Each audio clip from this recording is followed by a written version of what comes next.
ये पहले हमारे पूर्वज पता नहीं क्या क्या करवाते थे। कौवे को खीर खिलाएंगे तो हमारे पूर्वजों को मिल जाएगी। महिलाओं के माथे पे सिंदूर लगाना चाहिए, हाथों में चूड़ियां पहननी चाहिए। अब आप भी जरूर सोच रहे होंगे कि हमारे पूर्वज कहीं पागल और अंधविश्वासी तो नहीं थे जो ये सब करने को कहते थे। नहीं, हमारे पूर्वज अंधविश्वासी नहीं थे, बल्कि बहुत ही क्रांतिकारी और वैज्ञानिक सोच के थे। आप भी जब इन सनातन धर्म से जुड़ी ज्ञान की बातों को जान लेंगे तो खुद ही कहोगे कि सही में हमारे पूर्वज ही असली वैज्ञानिक थे। तो चलिए बिना समय गवाए बताता हूं आपको सनातन धर्म से जुड़ी कुछ महत्वपूर्ण रीति रिवाज के वैज्ञानिक तथ्यों के बारे में। पहला, ये जानना वाकई दिलचस्प है कि सिंदूर का महिलाओं के शरीर से काफी महत्वपूर्ण संबंध है। हल्दी, चूना और धातु पारा से बना सिंदूर महिलाओं के शरीर में खून के बहाव को नियंत्रित करता है और कामेच्छा को बढ़ाने में कारगर होता है। यही कारण है कि विधवा महिलाओं को सिंदूर लगाना मना है। सिंदूर में मौजूद धातु पारा के तत्व तनाव और चिड़चिड़ेपन को भी दूर करता है। दूसरा, भारत में मूर्ति पूजा के चलन का वैज्ञानिक कारण बताया जाता है। कहा जाता है कि जब हम किसी की तस्वीर या मूर्ति को देखकर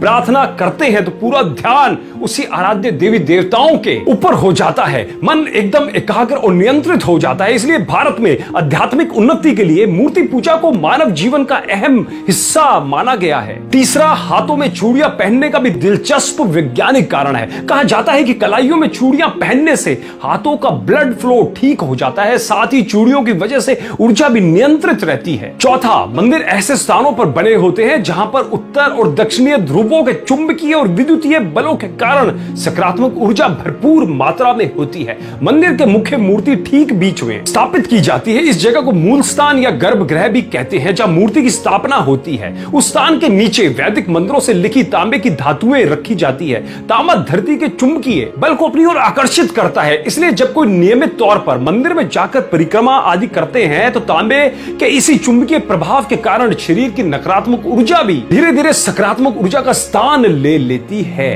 और पांचवा और सबसे महत्वपूर्ण, कौवे को खीर खिलाएंगे तो हमारे पूर्वजों को मिल जाएगी। दोस्तों, पीपल और बरगद के टेटे कौवे खाते हैं और उनके पेट में ही बीज की प्रोसेसिंग होती है और तब जाकर बीज उगने लायक होते हैं। उसके पश्चात कौवे जहां जहां बीट करते हैं वहां वहां पर ये दोनों वृक्ष उगते जाते हैं। पीपल जगत का एकमात्र ऐसा वृक्ष है जो round the clock oxygen O2 छोड़ता है। और बरगद के औषधीय गुणों की तो क्या बात करें, बरगद के औषधीय गुण बहुत है। देखो, अगर ये दोनों वृक्ष को उगाना है तो बिना कौवे की और अन्य पक्षियों की मदद से संभव नहीं है। इसलिए कौवों को बचाना पड़ेगा। और यह होगा कैसे? मादा कौवा भादो महीने में अंडा देती है और नवजात बच्चा पैदा होता है। तो इस नई पीढ़ी के उपयोगी पक्षी को पौष्टिक और भरपूर आहार मिलना जरूरी है। इसलिए हमारे ऋषि मुनियों ने कौवों के नवजात बच्चों के लिए हर छत पर श्राद्ध के रूप में पौष्टिक आहार की व्यवस्था कर दी थी, जिससे कि कौवों की नई जनरेशन का पालन पोषण हो जाए। पर आजकल के कुछ युवा बाहर से पढ़ लिख कर आने के बाद अपने धर्म पे उंगली उठाते हैं। मैं उनसे निवेदन करना चाहता हूं, उनसे कहना चाहता हूं कि सनातन धर्म पे उंगली उठाने से पहले